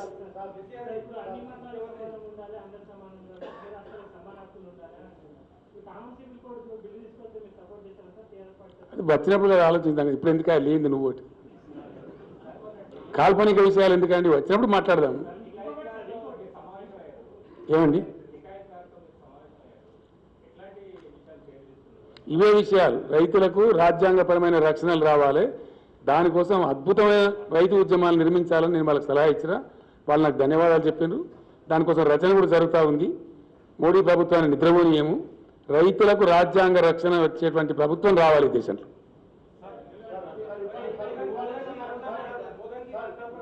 एक मिनट बैठे रहो. किसमें भाई? यही तो है ना तमाशा. शिवाजी महाराज को लाओ, कहीं कोई महाराज को लाओ, बिठाओ. परमिशन मत लो. म्युनिसिपालिटी का क्या गुंडागिरी है? नहीं, क्या गुंडागिरी है क्या? नहीं, गुंडागिरी करना चाहिए क्या? कहीं कोई चीज लाओ, रखो, खड़ा करो, हंगामा करो, ये तमाशा है क्या? कौन मना करता? शिवाजी महाराज का कौन रिस्पेक्ट नहीं करता इस देश में? सबसे ज्यादा आदर हम करते हैं. क्यों नहीं करेंगे? बाज़ाब्ता लो, परमिशन लेकर रखो. 6 फीट का नहीं तो 60 फीट का रखो. कौन मना कर रहा है?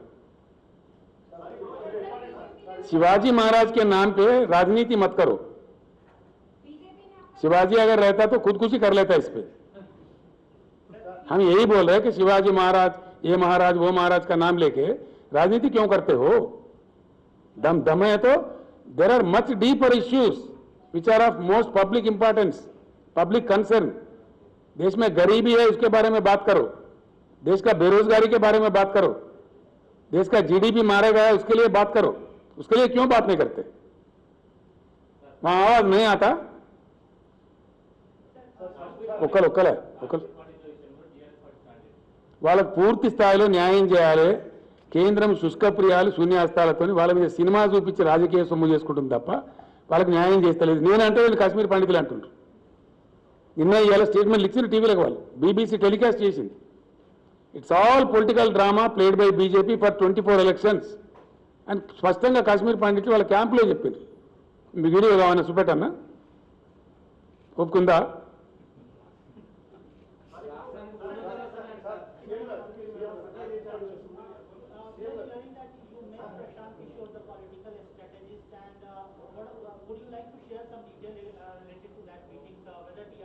ऐसा है, हम कोई काम करते हैं ना खुल के करते हैं, चोरी छुपे नहीं करते. ठीक है? प्रशांत किशोर से मेरा पूरा चर्चा हो रहा है। पूरे देश में परिवर्तन लाने के लिए प्रशांत किशोर मेरे साथ मिलकर काम कर रहे हैं। इसमें किसको क्या अड़चन है? क्या अड़चन है भाई? क्यों रो रहे? प्रशांत किशोर को बाम जैसा देख रहे?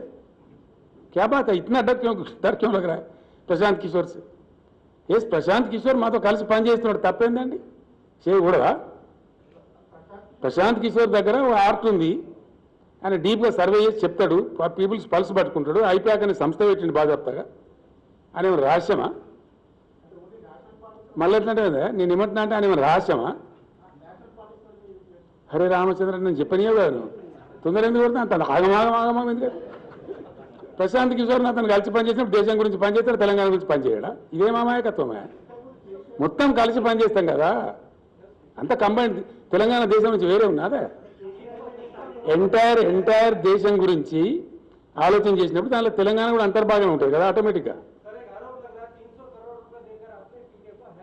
किसको? उसका अपमान कर रहे हैं आप ये भी बोल सकते हैं ना 3000 करोड़ दिया। प्रशांत किशोर का रेट गंवा रहे हैं आप अननेसेसरली। 300 बोल के उनका इज्जत खराब कर रहे हैं आप। क्या बात है भाई? एक बात आपके फायदे के लिए बोल रहा हूं, it is for your benefit I am telling, for benefit of all the friends also. Prashant Kishor is my best friend for the last 7-8 years. One must know it. Done? और याद रखिए, प्रशांत किशोर अपने जिंदगी में कहीं पैसे लेके काम नहीं करता। Please take it from me, he never works, he is not a paid worker. Yes, you people don't know who is Prashant Kishor, what is his commitment for the nation. आप लोगों को जानकारी नहीं है, I am very sorry for that. इसलिए मुझे कहना पड़ रहा, मुझे पेन हो रहा है कि अच्छा आदमी को बदनाम किया जा रहा है। कहीं कौन साबित कर सकता है एक आदमी को? आओ बोलो, प्रशांत किशोर पैसे लेके किसी के लिए काम किया? किसी के पास है कोई रिपोर्ट? है कोई बता सकता है? నేను ఏమంటున్నా అంటే ఆయన ఎప్పుడు కూడా వెళ్తారు డబ్బులు తీసుకోలే.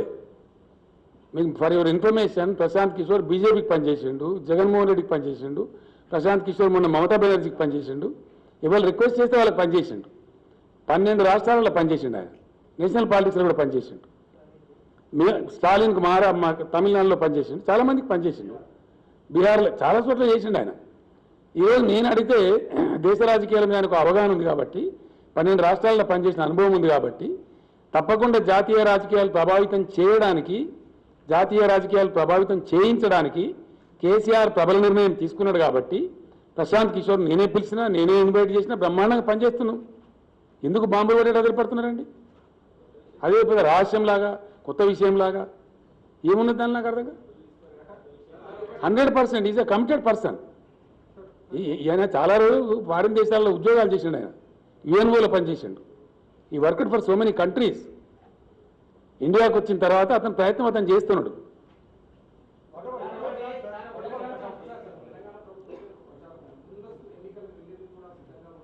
నేను ఏమంటున్నా అంటే, మేము స్పష్టంగా ఉంటాం, అస్పష్టంగా ఉండం.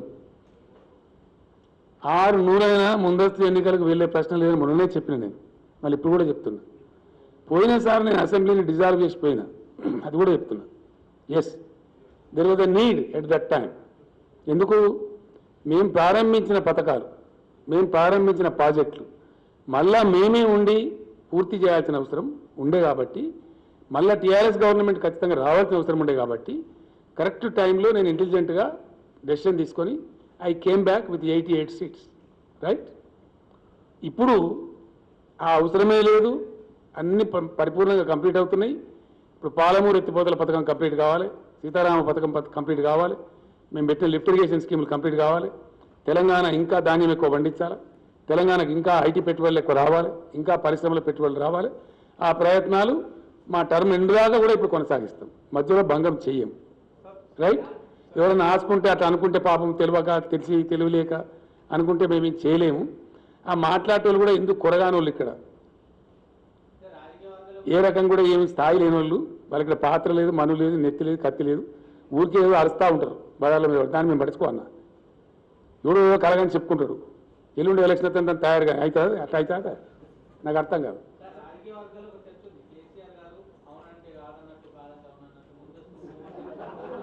నేనేమంటున్నా అంటే ఎవరో తేడా కాలేట్లా అనుకుంటారు పాపం.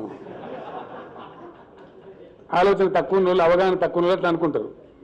అంతే కదా, కేసీఆర్ ఎప్పుడు మోసం చేయడు కదా. కేసీఆర్ ఏం చెప్తారో అదే చేస్తారు. డెఫినెట్గా ఏం చెప్పినామో అదే చేసినాం, ఇప్పుడు కూడా ఏం చెప్పినామో అదే చేస్తాం.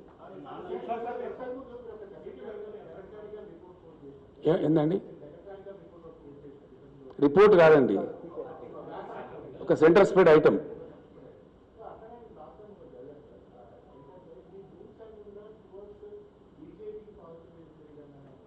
ఏంది ఇవాళ చెప్పింది ఆయన కథ, ఇవాళ రాసింది చెప్పు, ఇక్కడ రాసింది. ఈ డోంట్ నో అంటే నేనేం చెప్పాలి కదా, నీకే డోంట్ నో అన్నాడు కదా, నీకు డోంట్ నో అన్నాడు కావా క్వశ్చన్ చెప్పండి. నేను మళ్ళీ చెప్తున్నా మీకు, మొట్టమొదటిసారి మేము 63తో గెలిచినాం, మొన్న 88తో గెలిచినాం, రైట్. ఈసారి మేము 95 నుంచి 105 మధ్య ఉంటుంది మా సీట్ల సంఖ్య. You write it please, for God's sake. 95 to 105 మధ్య గెలుస్తాం మేము. మీకు ఒక 25 days తర్వాత ఒక రిపోర్ట్ కూడా ఇస్తాను నేను, మీరే ఆశ్చర్యపడతారు. ఎస్, ఈ మధ్య వినండి, మీరు అడిగి పూర్తిగా చెప్పాలి కదా. Our seats are going to be 95 to 105 మధ్య ఉంటాయి. నిన్ననే నాకు లేటెస్ట్ రిపోర్ట్ వచ్చింది, 3 డిఫరెంట్ సంస్థలు చేసిన సర్వే. వాళ్ళు 30 సీట్లు సర్వే చేశారు, 29 మేము గెలుస్తున్నట్టు 0.3% తోని ఒక సీట్ పోతున్నట్టు వచ్చింది. జస్ట్ 0.3%.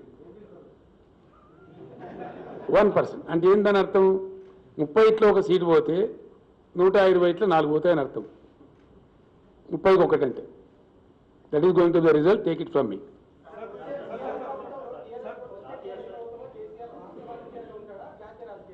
అది ఎట్లా సమయం నిర్ణయిస్తుంది కదా. కేసీఆర్ ఎక్కడ అవసరం పడితే అక్కడ పోతాడు కదా. టీఆర్ఎస్ ప్రభుత్వం ఉంటుంది గ్యారంటీ.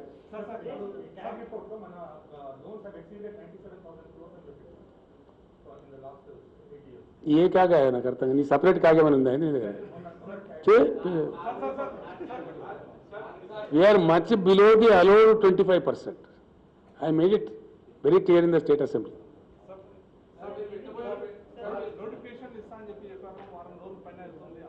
టైం పడుతుందా బాబు, గట్టిస్తారా? ఎక్కడ తట్టించి ఆయన కోర్టు కేసు పెడతారా? 80,000 ఉద్యోగాలు నింపుతామన్నాం, నింపి తీరుతాం గ్యారంటీగా. Don't be hasty. అది నాకెట తెలిసి నాకు అర్థం కాదు. నేను ఏమంటున్నా అంటే, నేను వేదిక పెడతానా, ఫ్రంట్ పెడతానా, పార్టీ పెడతానా, నాకే సరిగ్గా తెలియదు ఇప్పటికి.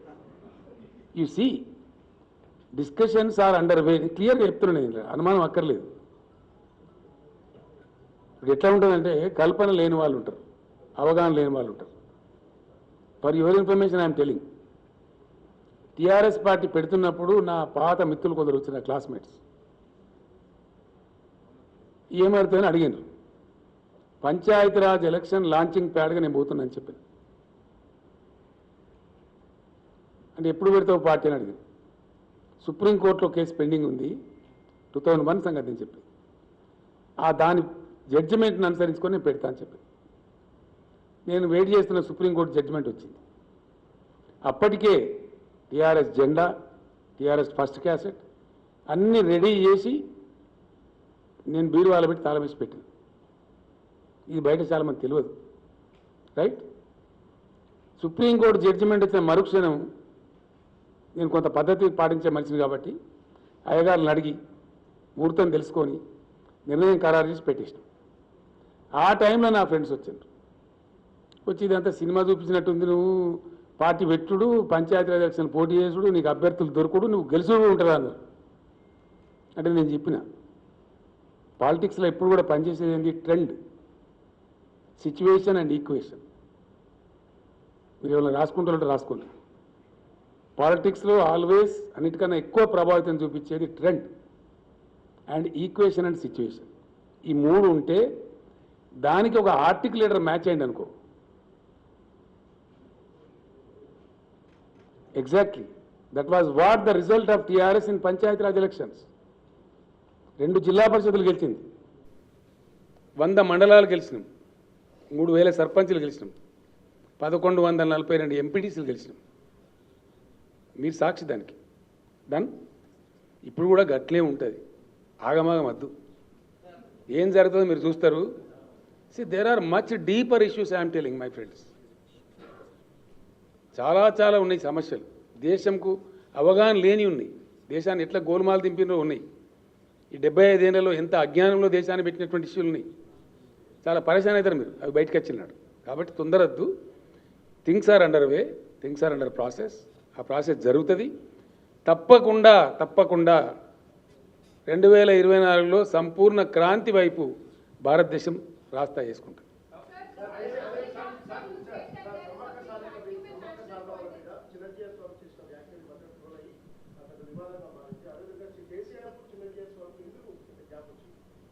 గ్యాప్ వచ్చినా నీకెవరు చెప్పిండ్రా?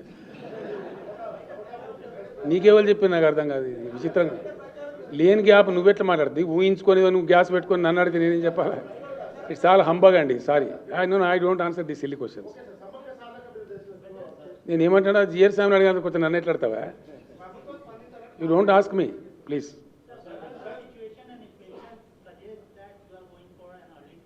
What is that?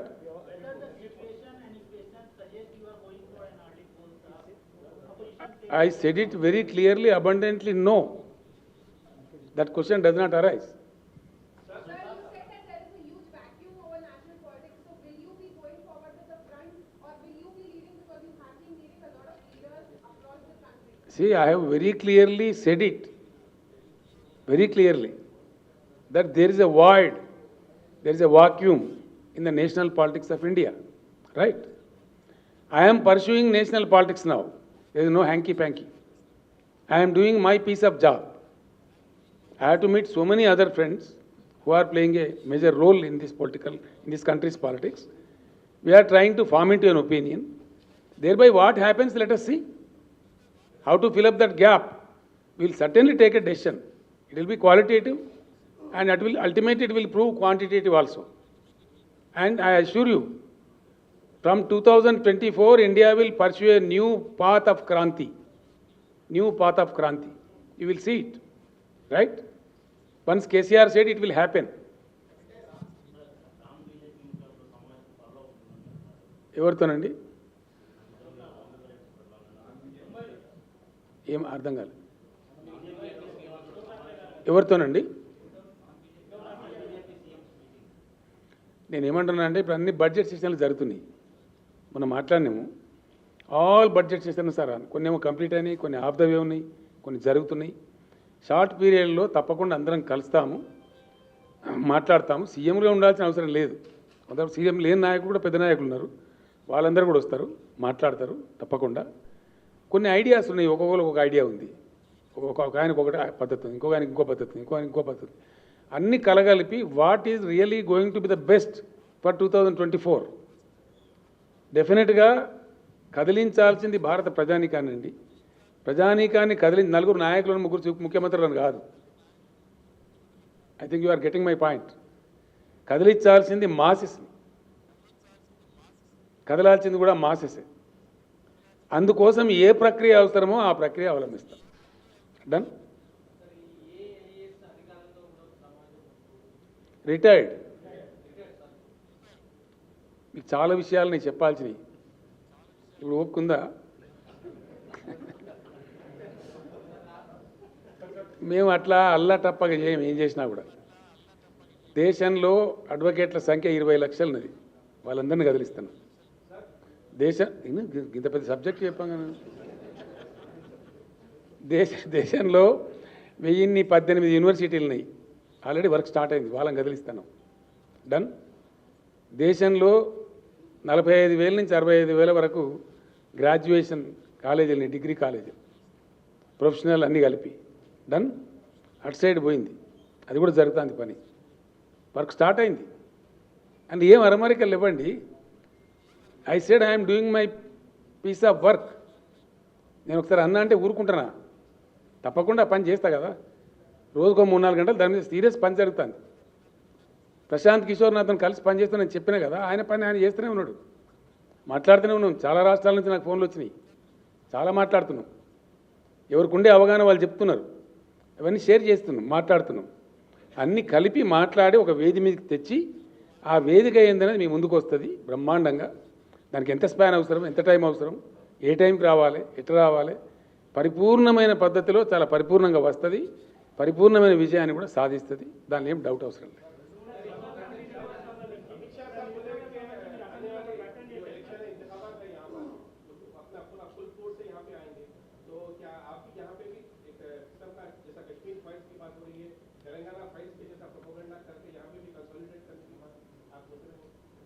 समझ में नहीं आया मेरी बात.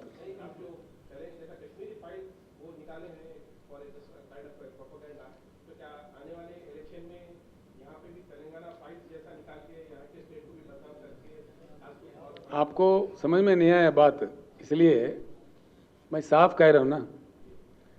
बात हो हिंदुस्तान में तो हमारे पानी के फाइल्स पे हो, हमारे उद्योग के फाइल्स पे हो, हमारे डेवलपमेंट के फाइल्स पे हो, हमारे बेरोजगारी के फाइल्स पे हो. वो फाइल्स हम भी हिंदुस्तान के सामने रखेंगे. ठीक है.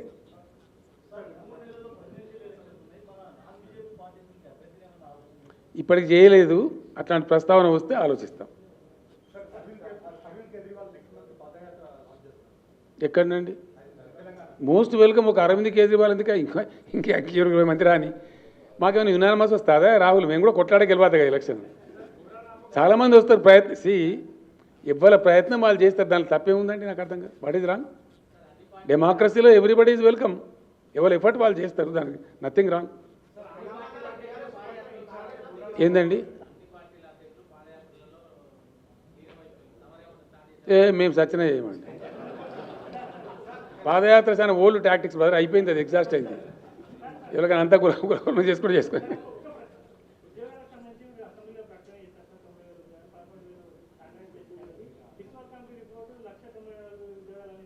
అది తప్పని చెప్పినాం కదండి, క్లియర్గా చెప్పినాం కదా. తప్పు అని చెప్పినాం, అది క్లియర్గా చెప్పినాం. మేము మళ్ళీ వచ్చినట్టు దానికి అర్థమే లేదు. మీకు అర్థం కాలే ఒక పాయింట్, అది కూడా చెప్తాను. నేను చెప్పాల్సిన అవసరం ఉందని చెప్తున్నాను. మంచి క్వశ్చన్ అడిగి మీరు థ్యాంక్స్ ఫర్ యువర్ క్వశ్చన్. వాస్తవానికి ఉద్యోగాలు అతి ఎక్కువ లభించేది ప్రైవేట్ సెక్టర్, అతి తక్కువ ఉండేది గవర్నమెంట్ సెక్టర్లో. కాకపోతే ఇక్కడ పోటీ పడతారు. గవర్నమెంట్ ఉద్యోగం అయితే భద్రత ఉంటుంది, మంచిగా ఉంటుంది, గౌరవం ఉంటుంది అని పోటీ పడతారు. అందరు ఛాన్స్ తీసుకుంటారు. అందరికీ రావు. ఇప్పుడు హైదరాబాద్ ఇండస్ట్రీలో పనిచేసే ఉద్యోగస్తులు ఎంత, మన సర్కార్లో పనిచేసే వాళ్ళు ఎంత, హైదరాబాద్ ఐటీలో పనిచేసే వాళ్ళ సంఖ్య ఎంత, మన గవర్నమెంట్ సంఖ్య ఎంత. కాబట్టి గవర్నమెంట్లో ఉండే ఉద్యోగాలు వస్తుందనే ఆశతోని యువత టైం వేస్ట్ చేసుకోకుండా ఉండడానికి మేము కొత్త ప్రక్రియ తెచ్చినాం. హెల్దీ ప్రక్రియ. ఇవన్నీ ఎవరు పడితే వాళ్ళు రాజకీయ నాయకులు, రాజకీయ పార్టీలు ఇష్టం వచ్చినట్టు మాట్లాడతారు. ఇన్ని కాలనీ అన్ని కాలనీ మాట్లాడతారు.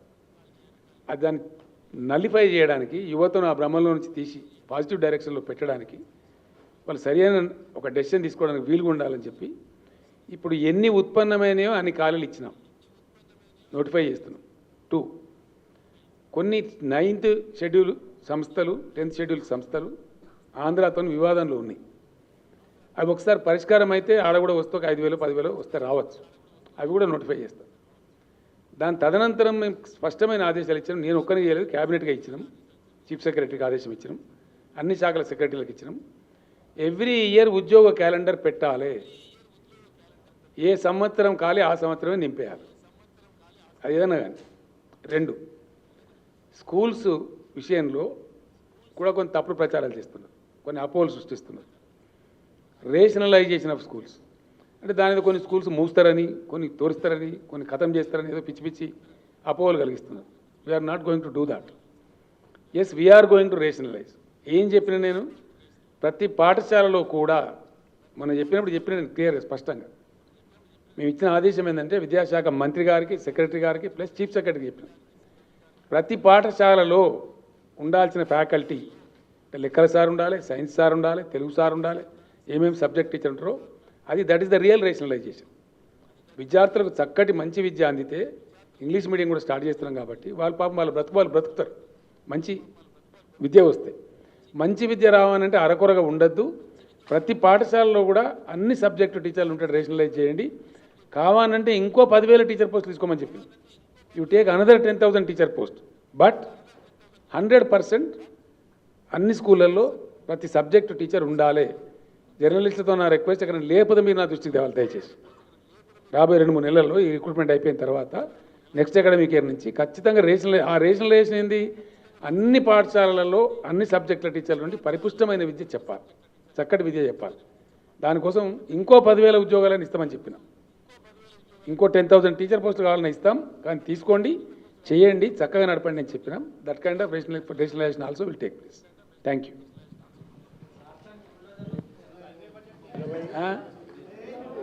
ఏమొస్తున్నాయి, ఏం చేస్తాయట, ఏమన్నా పని దొరికితే వేసుకొని బతారు పాపం. ఏమన్నా